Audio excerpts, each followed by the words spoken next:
Hello friends, मेरा नाम है उदय राजवीर और वैसे तो मैं एक कॉलेज स्टूडेंट हूँ, इंजीनियरिंग स्टूडेंट। और बात जो मैं करना चाहता हूँ, ये बात सबके दिमाग में चल रही है, सबके दिलों में चल रही है। और आज का जो सबसे इम्पोर्टेंट मुद्दा है वो है रोज़गार, एम्प्लॉयमेंट। क्योंकि इंडिया हमारा इतना एक बड़ा कंट्री है, यहाँ पे यूथ की पॉपुलेशन इतनी ज़्यादा है, बाकी चीज़ें इतनी ज़्यादा हैं, और हमें देखना पड़ेगा कि हमारा यूथ जा कहाँ रहा है। आप हर एक चीज़ पे रिस्ट्रिक्शंस लगा रहे हो, आप OTT प्लेटफॉर्म पे रिस्ट्रिक्शन लगा रहे हो, आप PUBG बैन कर रहे हो, आप ये सारी चीज़ें कर रहे हो जो आपके यूथ के लिए आपको हानिकारक दिख रही हैं फ्यूचर के लिए। अच्छी बात है, पर आप क्या कर रहे हो उस चीज़ के लिए? अगर जो बच्चे सालों से एग्ज़ाम दे करके बैठे हुए हैं, तब उसके लिए क्या कर रहे हो? आज इंडिया में सबसे हाई रेट पे कुछ चल रहा है तो वो है बेरोज़गारी। हर एक किसी भी कंट्री के लिए मतलब ये बहुत बड़ा बैकबोन होता है कि अगर आप किसी कंट्री के लिए जॉब दे रहे हो, एम्प्लॉयमेंट दे रहे हो, और आपने क्या किया, आपने तो जॉब ही ख़त्म कर दिया। ISPCS में बात करूँ, देश की सबसे बड़ी सर्विसेज की बात करूँ, तो पहले एम्प्लॉयमेंट रेट उसका पहले पोस्टिंग आती थी 900, 1000, 1200, और अब कितनी पोस्ट आ रही हैं? 750, 800 ऐसी पोस्ट आ रही हैं। तो हमारा देश कहाँ जा रहा है, हमें ये सोचना पड़ेगा।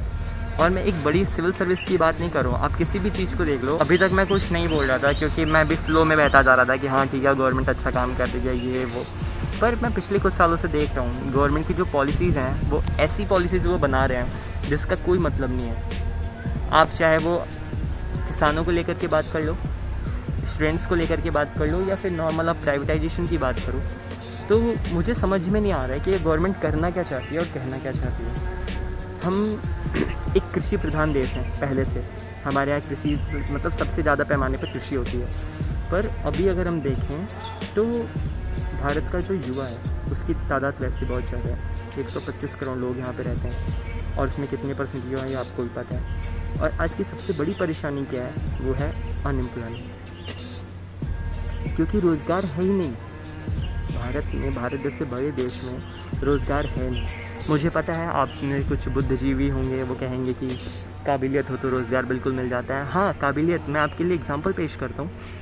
हमारी जो सिंपल SSC के फॉर्म्स आते हैं, MTS का हो गया, CHSL का हो गया, और आजकल मैं कहूँ तो गवर्नमेंट में लोग चपरासी तक का फॉर्म भर रहे हैं, और वो भरने वाले कौन है? PhD होल्डर्स जो बड़े बड़े कॉलेज से पढ़ रहे हैं। क्यों? क्योंकि प्राइवेट जॉब सबको पता है, इस कोरोना ने सबको दिखा दिया कि प्राइवेट जॉब की कोई लाइफ नहीं है, कोई वैल्यू नहीं है, और सब चाहते हैं कि उन्हें गवर्नमेंट जॉब मिले। और गवर्नमेंट जॉब मिलने के लिए उन्हें मेहनत भी बेचारे करते हैं, कड़ी मेहनत करते हैं। आप मुखर्जी नगर में चले जाओ, आप लक्ष्मी नगर में चले जाओ, आपको देखो आप कितने वहाँ पे युवा हैं जो सालों से मेहनत करके अपने रिजल्ट का वेट कर रहे हैं। हमेशा ट्विटर पे ट्रेंड करता है कि मोदी रोज़गार दो, गवर्नमेंट रोज़गार नहीं देती, पर इसमें हमारी कोई ना सेलिब्रिटी बोलते हैं, ना कोई नेता सामने आते हैं खड़े होकर के। ठीक है, आप इसमें भी पुरानी गवर्नमेंट को दोषी करार करते हो। तो गवर्नमेंट आती जाती रहती है, आपको भी पता है, मुझे भी पता है। अगर पिछली गवर्नमेंट ने कुछ खराबी कर रखी है, गड़बड़ी कर रखी है, तो ज़रूरी नहीं है कि आप उसे दोहराएं। मैं जानता हूँ शायद मुझे उतनी समझ नहीं है कि गवर्नमेंट को कैसे चलाते हैं, पर हाँ मुझे इतनी समझ ज़रूर है कि रोज़गार का जो हाल इस समय चल रहा है भारत देश में, वो बिल्कुल भी ठीक नहीं है। क्यों? क्योंकि आप खुद देख सकते हैं कि कितने बच्चे हैं जो बेरोज़गार बैठे हैं, उनके घरों पे रिस्पॉन्सिबिलिटीज़ हैं, बाकी चीज़ें भी हैं, पर नहीं हो रहा, उस डायरेक्शन में काम नहीं हो रहा है। आप रोज़गार मांगो तो आपकी काबिलियत पे शक करते हैं, एग्ज़ाम करा देंगे और रिज़ल्ट रोक देंगे, रिज़ल्ट नहीं रोकेंगे तो पेपर लीक कर देंगे, कुछ नहीं हो तो फिर मामला सुप्रीम कोर्ट में जाएगा, हाई कोर्ट में जाएगा, और मामला ऐसे चलता रहता है। तो मुद्दा ये है कि जो हम चाह रहे हैं वो है कहाँ? ठीक है, कृषि कानून पर मैं बात करूँ, उस पर तो वैसे ही ऑलरेडी बहुत ज़्यादा बकेड़ा खड़ा हो रखा है, मैं इस पर कुछ बोलना नहीं चाहता, पर मैं इतना ही बोलूँगा कि आखिर ये कृषि कानून है, अगर आप गवर्नमेंट अगर किसी चीज़ को इम्प्लीमेंट करना चाहती है और उसके पक्ष में ही नहीं है किसान, तो आप ज़बरदस्ती क्यों थोप रहे हो उस पर? सुप्रीम कोर्ट ने हस्तक्षेप किया तब जाके आपने उसे पेंडिंग में डाला हुआ है कि 1.5 साल बाद देखेंगे, 1 साल बाद देखेंगे। खैर, मेरा सिंपल यही है, मैं एक स्टूडेंट हूँ और एक युवा हूँ, और मैं चाहता हूँ कि मुझे रोज़गार मिले। ऐसा नहीं है जॉब मेरे पास भी है, पर प्राइवेट कोई नहीं करना चाहता। मोदी जी, प्राइवेट की लाइफ नहीं होती है, सबको पता होता है। और ये ऐसी बात नहीं कि प्राइवेट भी अच्छी है, मानता हूँ, पर अगर जो चाहता कुछ और है करना, तो उसके लिए आप कम से कम अपॉर्चुनिटीज़ तो दो। ISPCS में इतने बड़े एग्जामिनेशन की बात कर रहा हूँ, सिविल सर्विसेज की मैं बात कर रहा हूँ, पहले वैकेंसीज आती थी 900 ऐसे अप्रॉक्स आती थी। अब कितनी आ रही है? 700।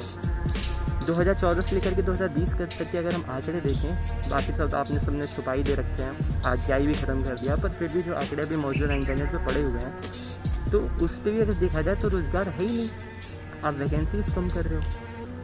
तो मेरी गवर्नमेंट से हाथ जोड़ करके विनम्र विनती है कि भाई साहब, जनता को आप मूर्ख समझना बंद करें, ठीक है।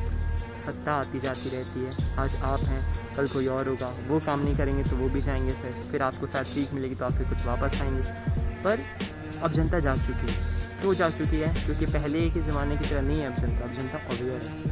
अगर आप नहीं ध्यान देते हो तो आपकी गवर्नमेंट जा सकती है। यही कुछ बातें हैं जिसकी मैं कह के अपनी वाड़ी को विराम चाहूँगा, और आई होप सब कुछ अच्छा हो। Thank you. इस वीडियो के सामने आने के बाद सवाल तो बनता ही है, अगर हम करें तो करें क्या, बोले तो बोले क्या। वाह मोदी जी, वाह वाह वाह। आपसे खतरनाक इस देश के लिए कोई हो नहीं सकता। आप जो मेरी आलोचना करते हैं वो मेरे लिए बहुत बड़ा खजाना है, वो मेरे लिए गोल्ड माइन है।